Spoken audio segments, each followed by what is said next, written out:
Agora sim. Tum, tum, tum, tum, tum. Fala galera, meu nome é Roberto, você está no Tá em Choque e hoje a gente vai falar do assunto de conversores analógico digitais ou conversor AD. Bem, é importante que você tenha visto na aula anterior o conversor digital analógico, porque praticamente um é o oposto do outro, só que tem uma pequena diferença. Bem, vamos começar explicando agora o conversor AD, que eu vou explicar essa diferença ao longo da aula. Bem, nós temos na entrada desse tipo de conversor uma grandeza analógica, variando aqui, certo? E aí, na sua saída, você vai obter a sua grandeza em forma digitalizada. Ou seja, cada pino aqui na sua saída, ele vai estar ou em nível lógico alto, high, ou ele vai estar em nível lógico low, que isso vai indicar ser 5 volts, por exemplo, ou 0 volts. Necessariamente é essa tensão? Não. Você define quem que vai ser o seu nível high ou vai ser o seu nível low. Mas, por exemplo, se você tivesse uma entrada aqui, por exemplo, de 12 volts, por exemplo, sendo lida aqui na entrada, você ia ter uma combinação aqui de níveis altos e baixos nas entradas, só que cada pino ele só ia ter um nível fixo de tensão, por exemplo, 5 ou 0 volts, respectivamente para o nível high ou nível low, tá bom?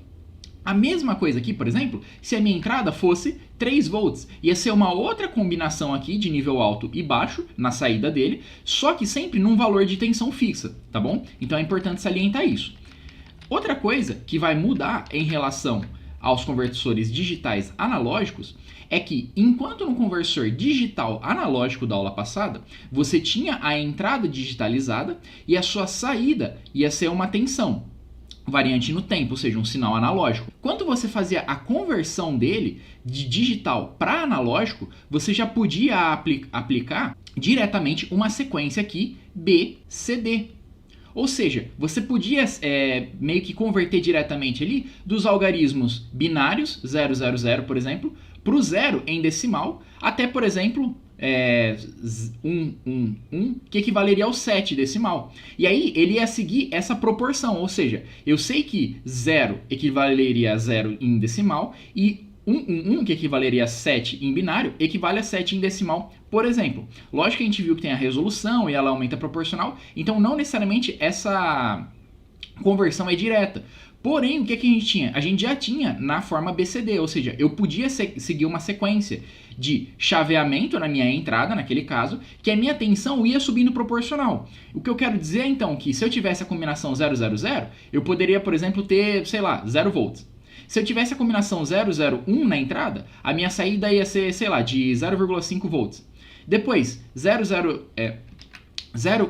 que equivaleria a 2 em decimal, a minha saída ela seria 1 volt, por exemplo. Ou seja, você ia tendo incrementos proporcionais e eles já estavam na sequência, tá bom? Então, continuando aqui, por exemplo, o 011, ele equivaleria a 1,5 volts. Então, você percebe que você está na sequência BCD aqui, que é a sequência de escrita nossa, mais fácil para você passar do binário pro decimal, certo? E essa sequência aqui, ela já tem proporcionalidade com a tensão de saída.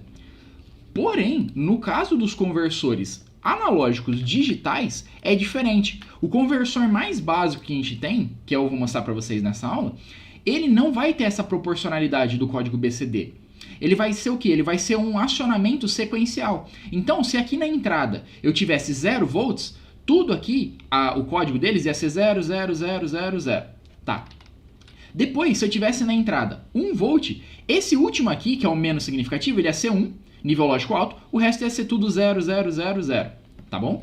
Aí, vamos supor que eu aumentei para 2, a tensão aqui na entrada. A saída ia ser 1, 0.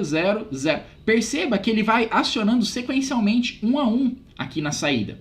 Então, ele segue uma escadinha. A arquitetura mais básica segue esse protocolo de funcionamento.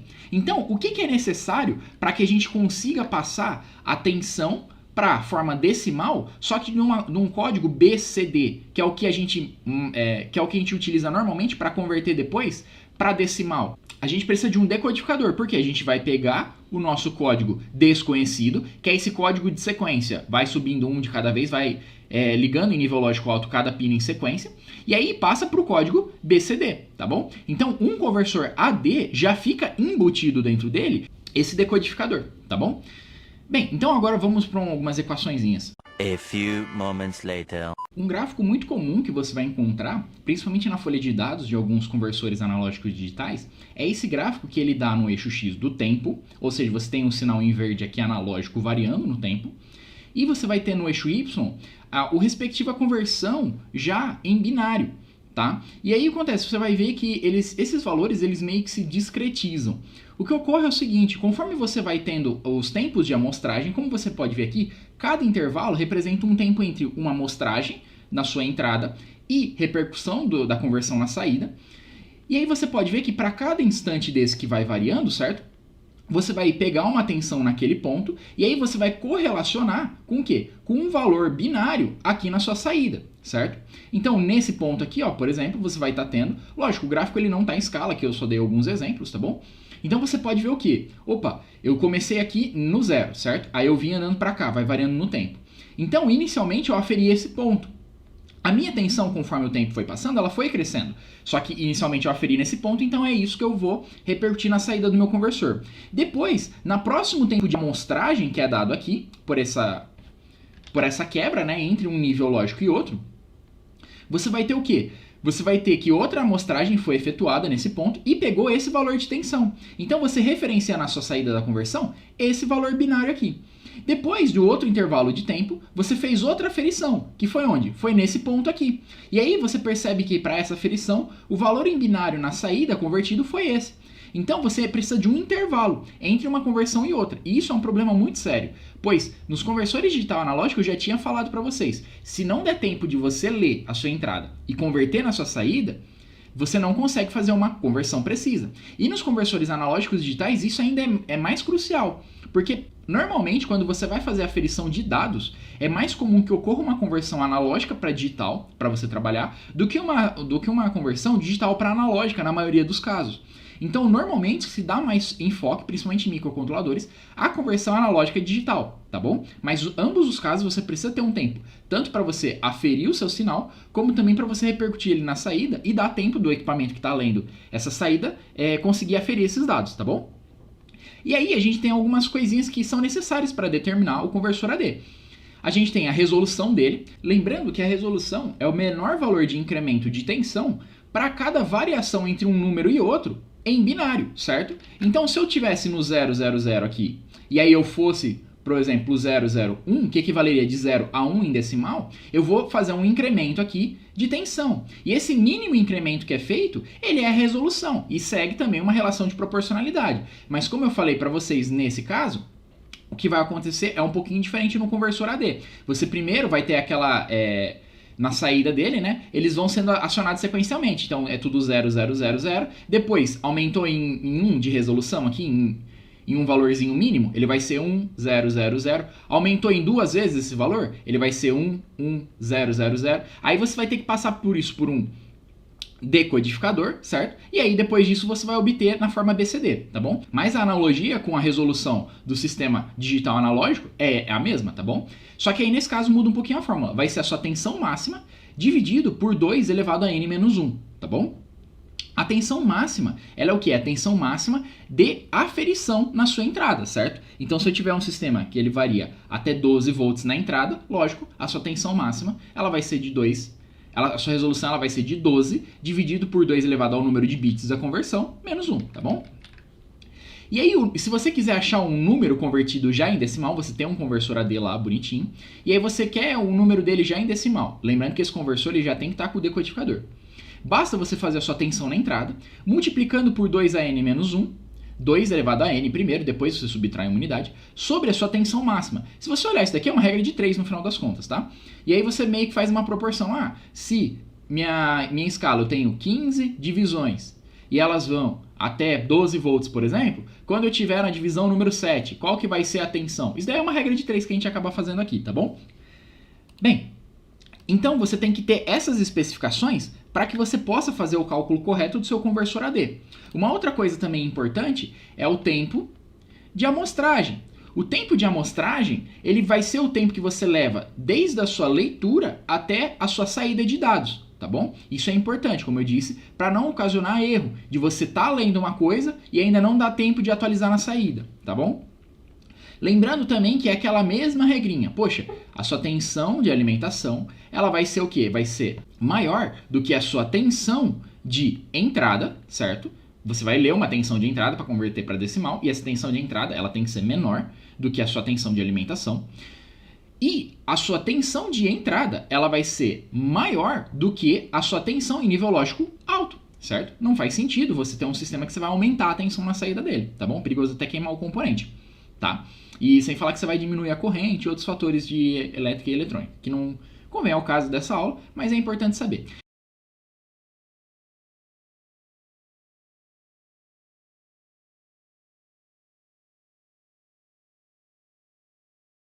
Bem, o conversor mais famoso é o conversor flash. O conversor flash, a vantagem dele é que ele é simples, em comparado com outros tipos de conversores AD. Ele não necessita de uma lógica de controle, ou seja, um microcontrolador ali interno para fazer uma lógica de controle de aproximação linear, alguma coisa assim do tipo. Mas, assim, a sua precisão também fica limitada, tá bom? Então, para você ter uma precisão boa com ele, você precisa de muitos componentes. Só que são componentes simples. Praticamente, portas lógicas aqui no codificador, que não são muitas. Você vai precisar de amp-ops, muitos deles, e resistores, mais ainda. E devido a essa quantidade de resistor, você tem um problema do quê? Com relação à sua corrente, tá bom? Assim como acontecia nos conversores DA, tá? Mas, tudo bem, é um modelo mais simples. Aqui, antes da gente analisar o diagrama, aqui a gente tem a tabela verdade dele, tá? E você pode ver uma característica muito importante dos seus conversores AD, que é o seguinte, a faixa de tolerância. Entre eu identificar um nível lógico na saída, por exemplo, vamos supor que eu esteja trabalhando com 3 bits.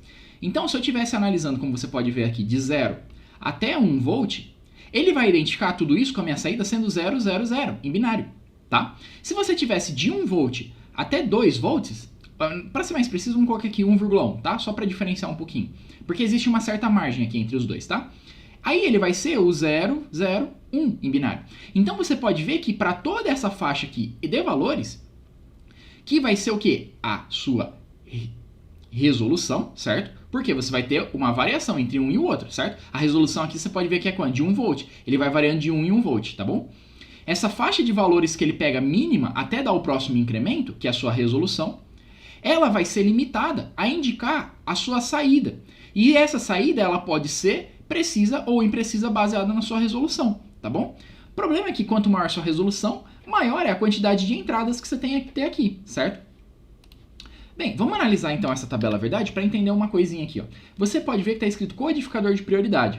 Por quê? Conforme esse circuito que ele está sendo alimentado nessa parte aqui de cima, com 10 volts nesse exemplo, conforme você vai elevando aqui a tensão, os seus amplificadores operacionais na configuração de comparadores, eles vão tendo a sua tensão aqui aumentada, certo? Nesses nós, em específico, em comparação com a tensão que ela tem aqui, ó, nesses outros pontos que tem os resistores.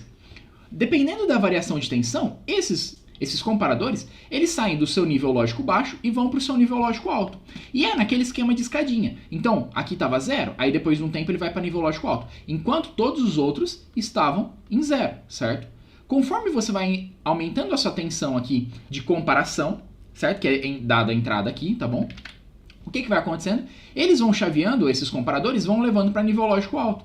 Então, você vai tendo uma situação, como você pode ver aqui na sua tabela verdade, em que inicialmente eu só tenho esse menor aqui, certo? O bit menos significativo, ele sendo nível lógico alto e o resto tudo 0.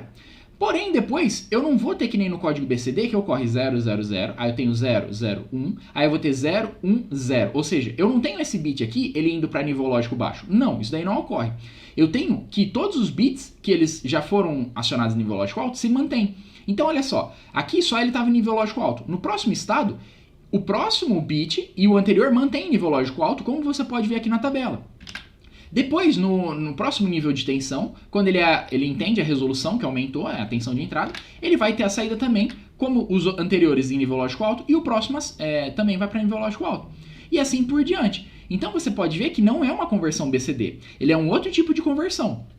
E é necessário você colocar um codificador. Só que esse codificador, ele tem que dar uma prioridade. Uma prioridade a quem? Pro bit mais significativo, certo? Porque o que pode ocorrer é o seguinte, imagina só que eu estou fazendo, vou apagar aqui a luz para vocês. Imagina que eu estou fazendo uma conversão da seguinte forma. Eu comecei aqui, vamos supor que eu estou nessa tabela aqui, tá? Eu comecei lendo esse valor, entre 0 e 1 volt. Então, esse meu bit aqui, ele foi para nível lógico alto, tá? Legal. Depois, vamos supor que eu fiz aqui, ó, eu fiz a leitura de 3 a 4 volts. Então, quer dizer que eu tive isso daqui, ó, em nível lógico alto. Então, eu tive 1, certo? Nesses bits. O resto aqui era tudo 0, tá bom? E aí, vamos supor que eu estava nessa leitura. E aí deu problema em um dos meus comparadores. E aí um dos meus comparadores, quando ele dá problema, ele vai para nível lógico baixo. Só que aí o que eu vou ter? Eu vou ter 0, aí vamos supor que eu mantive nessa leitura, eu vou ter 1, 1, 1. Então se eu tenho 1 e 0 aqui, teoricamente é como se eu estivesse nessa faixa de valores. Porque na minha tabela eu não vou ter esse valor. Porém, eu sei que ele estava aqui nesse valor de tensão, porque o mais significativo, ele está acionado. Então, esse comparador de prioridade, ele dá prioridade para quem? Por bit mais significativo. Para eu garantir que caso haja algum defeito, ou uma leitura que perca o sincronismo, porque pode acontecer do quê? Ah, eu estou lendo esse valor aqui e de repente eu tenho que vir para esse outro valor. Se eu não tiver sincronismo, pode acontecer situações em que enquanto um é nível lógico alto, o outro é nível lógico baixo. Então ele sempre vai dar prioridade para quem? Para o nível lógico alto e vai assumir que eu estou lendo aquela tensão que o bit aqui, o pino que na entrada, que está sendo do meu comparador acionado, representa aquela tensão maior, tá bom? Então é feito esse comparador aqui, tá bom? Na sua casa você gera, tá, a sua tabela verdade para você treinar. Você pode ver que é só seguir essa tabela de entrada aqui por essa tabela de saída aqui, que é o código BCD normal, tá bom? E aí esse comparador de prioridade, ele já vem embutido dentro do seu conversor analógico e digital, tá bom? E ele é importante. Então você tem aqui o seu sisteminha de referência de tensão, nesse caso foi dado 10 volts e GND. Você tem o pino onde você vai ler a sua entrada analógica, tá bom?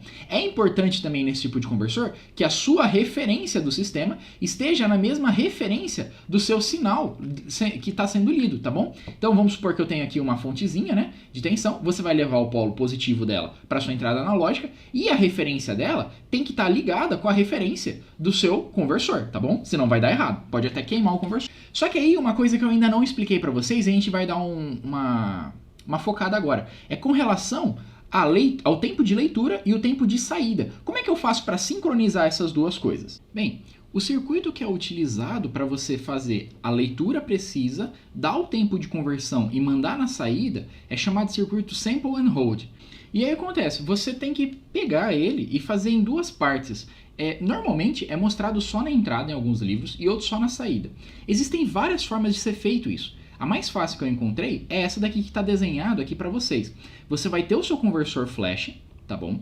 E aí, na hora da saída, o que você vai ter que colocar? Você vai colocar flip-flops do tipo D, que eles nada mais fazem do que a sua manutenção do seu sinal, só aqui na hora que você deseja. Então, imagina o seguinte, eu estou aqui com uma saída 1, 0, 1, por exemplo. Eu vou receber esses valores aqui nas entradas D de cada flip-flop, só que depois que eu der o pulso de clock, que elas vão ser repercutidas na saída, certo? E aí eu posso alterar aqui, por exemplo, ser 0, 1, 0 aqui, só que enquanto eu não der um novo pulso de clock, a minha saída vai se manter fixa. Então eu tenho um controle sobre a minha saída. A minha saída do meu conversor, ele pode ficar variando aqui loucamente, só que o que vai ser lido aqui pelo meu sistema externo, isso daqui eu tenho controle, eu tenho precisão. Eu falo pro meu sistema, ó, de tantos em tantos ciclos de clock, segundos, sei lá o que, você para e lê isso daqui que vai estar a informação aqui precisa. Ela não fica oscilando, tá bom? Então, com um simples flip-flop tipo D, em cada bit, né, de saída, você consegue fazer esse controle preciso. Isso daqui, como a gente viu nas aulas de conversores, ele é um conversor paralelo, tá bom? Já para a entrada, o circuito ele é um pouquinho mais assim complexo para o nosso módulo, tá? Porque a gente ainda não viu eletrônica. Porém, o que eu vou fazer um apelo para vocês? Que apenas acreditem no momento, a gente vai estudar isso em eletrônica, que é o transistor, que é uma chave controlada. O transistor ele é a mesma coisa que você ter uma chave, certo? Aí você pode fechar ela, ou você pode abrir ela. Só que ao contrário de uma chave mecânica que você tem que ir lá com o seu dedinho aqui mal feito, tá? Você tem que ir lá com o seu dedinho para pressionar ela. No caso do transistor, você vai ter o coletor, o emissor e a base. O coletor é o pino que vai vir o seu sinal, o emissor é para onde ele vai sair, e a base é como se fosse o seu dedinho fechando o contato entre o coletor e o emissor, tá bom? Então isso significa o quê? Significa que eu vou ter o meu sinal de tensão aqui na entrada, ele vai passar por um buffer, normalmente tem esse buffer, que ele é um circuito um pouco mais complexo, ele serve para duas coisas nos circuitos sample e hold comercial, ele serve para tirar ruído do seu sinal, porque ele faz um processo de amostragem, e aí ele vê esse ruído e tudo mais, dá uma limpada no seu sinal, e aumenta também o sinal de tensão, porque às vezes a gente pode estar trabalhando com sinais de tensão muito pequenos, certo? Então, para adequar ao nível que você trabalha aqui de tensão na sua saída, por exemplo, ou ao nível de tensão da fonte, você faz um buffer aqui e você aí tem que fazer uma proporção depois, tá? O próprio conversor ele te dá essa relação de proporção na folha de dados dele. Então você vai passar por esse buffer, normalmente que existe, tá? Se você estiver trabalhando nos mesmos níveis de tensão da fonte, nível máximo eu digo, você nem precisa desse buffer, tá? Então ele vai tratar o seu sinal aqui para melhorar ele, vai passar pelo transistor. E olha onde está ligada a base do transistor, que seria o meu dedinho fechando o botão aqui. Vai ser pelo clock. Então esse mesmo clock que está ligado aqui na saída, ele também é o mesmo clock da entrada. Então uma vez que eu pressiono esse meu clock, eu mando ele para nível lógico alto, é como se eu estivesse fechando aqui a chave entre o coletor e o emissor, então o meu sinal passa direto por aqui e vai para a entrada analógica. A questão é que esse clock ele é muito rápido, certo? A gente sabe disso. Você precisa de um capacitor em paralelo com a sua entrada analógica aqui, porque ele vai guardar ali o seu nível de tensão da sua fonte. Vem. Então assim que você dá o clock, e ele vai para nível lógico alto e já vai para nível lógico baixo, o que vai acontecer? Você faz o bypass aqui, o seu sinal vai ser lido na entrada, e ao mesmo tempo ele já é aberto. Então, para você guardar a informação e dar tempo dos seus comparadores aqui analisarem essa informação que chegou, você precisa de um elemento que vai reter essa informação. Como a gente está trabalhando em nível de tensão, vai ser um capacitor, certo? E ele vai por um tempo bem maior conseguir guardar essa informação e vai descarregando aqui a corrente, né? Com isso vai diminuindo a tensão, mas isso demora, tá? Porque esse capacitor ele é bem dimensionado para isso. E dá tempo dos seus conversores eles lerem essa informação, passarem para o seu codificador, ele vai ler essa informação e vai atuar aqui na sua saída. E dessa forma, você já tem o seu sinal de clock aqui acionando a sua saída externa, tá? Não a sua saída do codificador, mas sim a saída externa, para o seu sistema externo conseguir ler tudo isso com precisão. Dependendo do seu conversor, isso daqui, dependendo também toda essa tecnologia aqui, tá? Porque isso daqui é muito mais complexo do que eu estou mostrando, isso daqui é só um exemplo básico. Esse clock, ele pode ser assíncrono com esse clock da saída, ou eles podem ser síncronos, tá? Tudo vai depender do seu conversor. Nos modelos comerciais, se ele for assíncrono, normalmente tem um circuito de delay dentro dele, tá? Então você não precisa se preocupar. O que você normalmente vai encontrar é um sinal de clock no seu conversor AD, o seu pino de entrada de leitura e seus pinos de saída de sinal, tá bom? Então, eu espero que a aula hoje tenha ficado claro. Esse é o basicão de um conversor. É necessário uma eletrônica muito mais robusta para entender isso a fundo. Porém, eu espero ter dado a base para vocês conseguirem entender como é que funciona esses conversores analógico digital e digital analógico, tá bom? Bem, eu espero que vocês tenham entendido. Muito obrigado. Até